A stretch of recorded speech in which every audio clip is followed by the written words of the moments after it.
Hello there.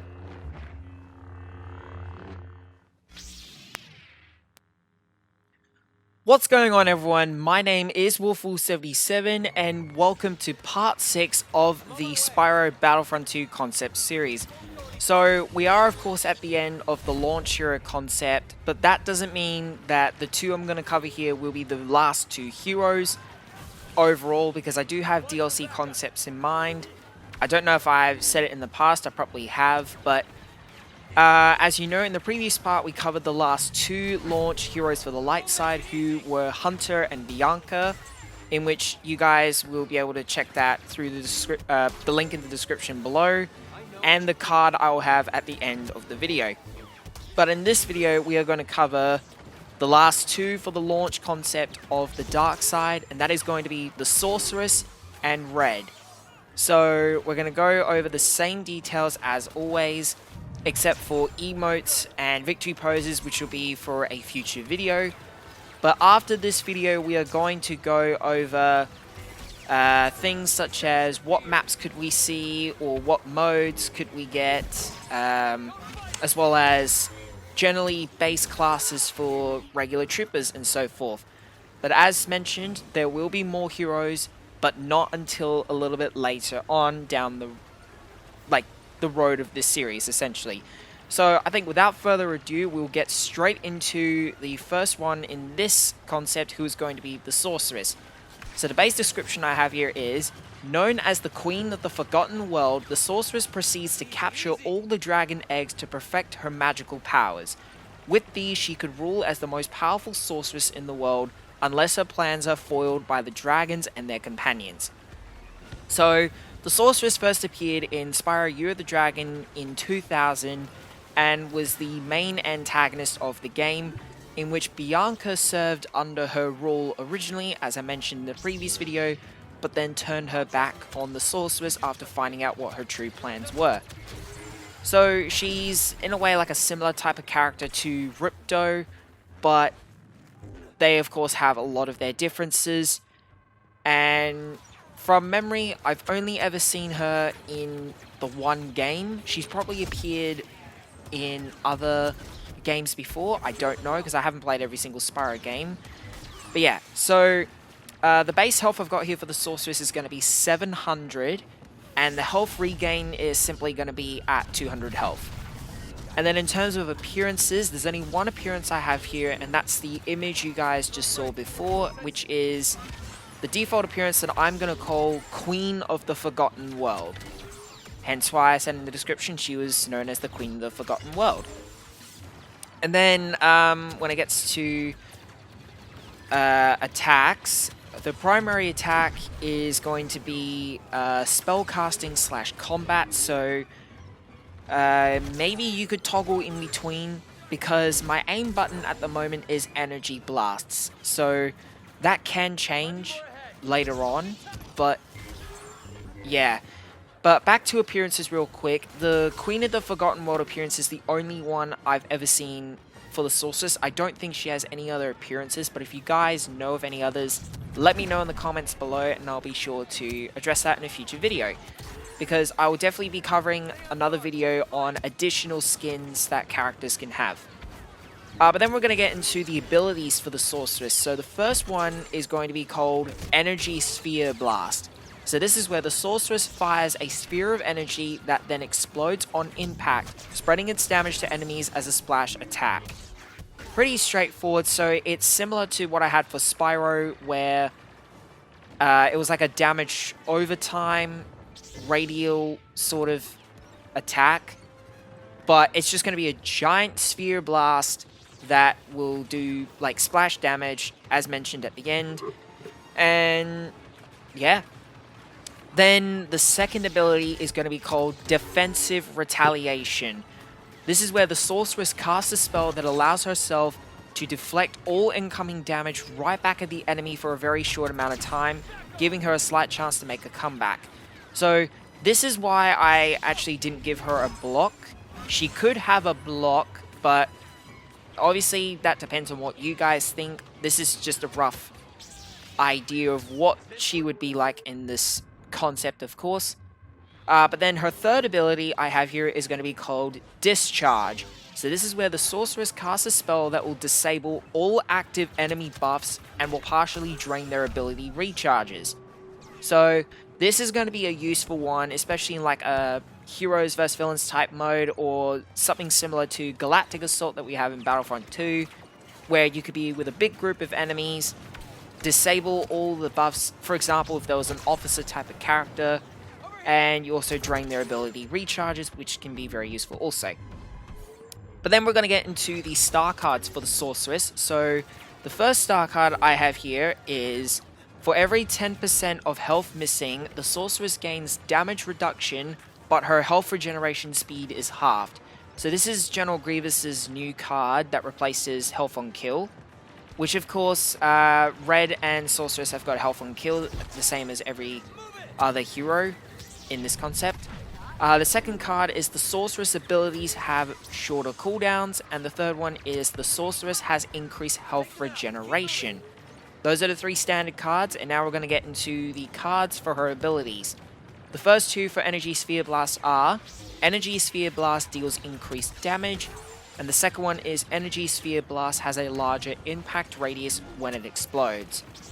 Then the next two cards are for Defensive Retaliation, the first being Defensive Retaliation lasts for a slightly longer duration, and the second one is all shots fired at the Sorceress when she has Defensive Retaliation active will be fired back more accurately.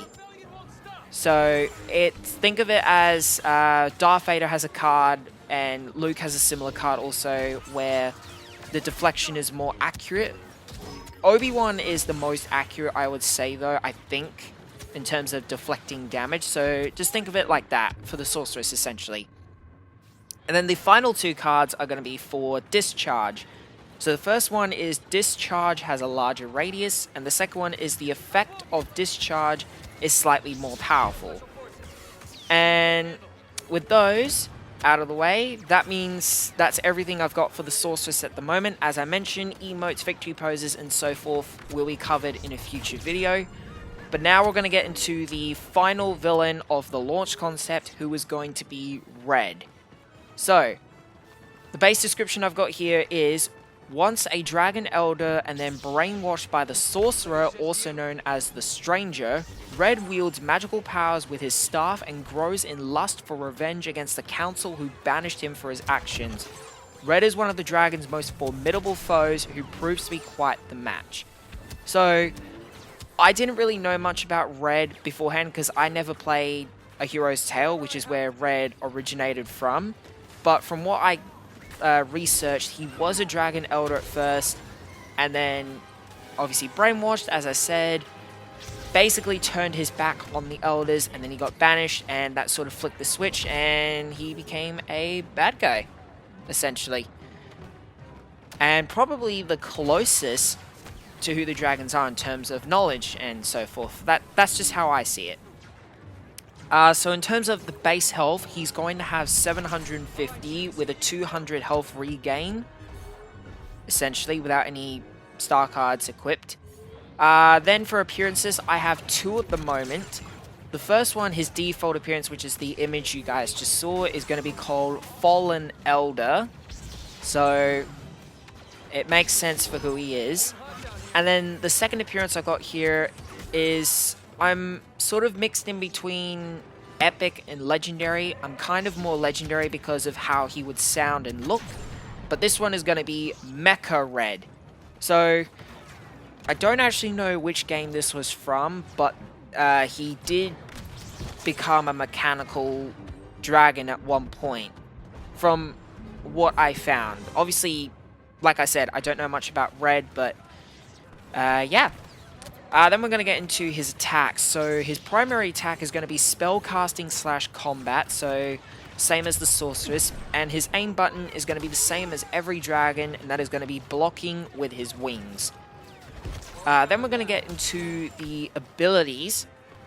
So the first ability is going to be called Overloaded. So this is where Red casts a spell that temporarily gives him an overload of magic, allowing him to breathe fire at an immense level in battle. So think of this as the Flame Trooper in Star Wars Battlefront 2 with the overload ability active. It will essentially be that. But it should be so that Flame could... Oh, sorry, not Flame. Red could move at the same speed still instead of being slower. Just see what happens, I guess. The second ability is going to be Fierce Rage. So this is where Red grows in power and anger and leaps forward at his enemies, dealing quick and devastating attacks. So this is Kylo Ren's frenzy attack, pretty much front and center. So obviously you'll go toward, like, you'll do 3 attacks, pretty much. That's just what I've got in mind. And then the final ability is Blazing Freeze. So this is where Red focuses his power in front of himself and towards his enemies as he casts a spell that temporarily freezes them at a certain distance. So that is similar to Kylo once again with the freeze ability. Nasty Nork has an ability like this also, I think, from memory, from what I did. But yeah. Now we're going to get into the star cards for Red. So the first one is, after he uses Fierce Rage, Red's attacks are increased for 6 seconds, which is Kylo Ren's card for when he's used his frenzy. The second card is Red's stamina bar drains slower. And the third one is Red has increased health regeneration. So those are the 3 basic cards. Now we're going to get into the other cards. And that is the first 2 for Overloaded. First one being, for every enemy that Red eliminates with Overloaded, the duration of the ability is increased. And the second one is, Overloaded deals increased damage to enemies, but runs out slightly quicker than before. So how this one could work is, as a common rarity, it's going to be a big difference in terms of how long it lasts, but the higher the rarity, the longer the ability will last. Close enough to what it would originally be, but not the same duration, essentially, if that makes sense. Then the next 2 cards are going to be for Fierce Rage. So the first one is, Red can leap faster and further with Fierce Rage, not leaving his enemies out of sight. And the second one is, Red can deal more damage with Fierce Rage, making him more powerful and more dangerous. So these are going to be 2 very essential cards you could use. And then the final 2 are going to be for Blazing Freeze. The first one is, Blazing Freeze has a longer distance, allowing more enemies further away to be affected. And the second one is, Blazing Freeze lasts longer when 2 or more enemies are affected. Now, what should happen maybe with this ability is, it should start off on, say, you have to affect, I'd say, 3 or 4 enemies, and then as it gets higher, it's just 2 you need. And of course, the duration increases each time. But yeah, so with that out of the way, that then covers Red, which means we have now covered the 12 launch hero concepts for this concept series. As I mentioned, there are of course going to be more heroes and villains on the way in some DLC concepts I've got in mind. But of course, currently for the light side, we have Spyro, Cinder, Flame, Ember, Hunter, and Bianca. And for the dark side, we have Malifaux, Gol, Nasty Nork, Ripto, the Sorceress, and Red, which makes up 12. So, I think it's been pretty good so far. There are, of course, some changes that could be made, possibly, but we'll just see what happens. But I reckon in the next part, part 7 that is, we are probably going to start looking at the type of maps we could possibly see, and then that's when I can figure out the type of modes that we could possibly get. So I think with that out of the way, that pretty much covers this episode entirely. So as always, thank you guys so much for watching. If you are new to the channel, be sure to subscribe. Go and check out my other videos. Leave a like on this video, or smash the like button if you want, either way. And if you haven't checked out the previous part yet, where I covered Hunter and Bianca, who are the last 2 light side heroes for the launch concept, then the link is in the description, as I mentioned at the start, and the title card will be up on the screen now for you guys to go and check out. And until next time, I will see you guys in the next video.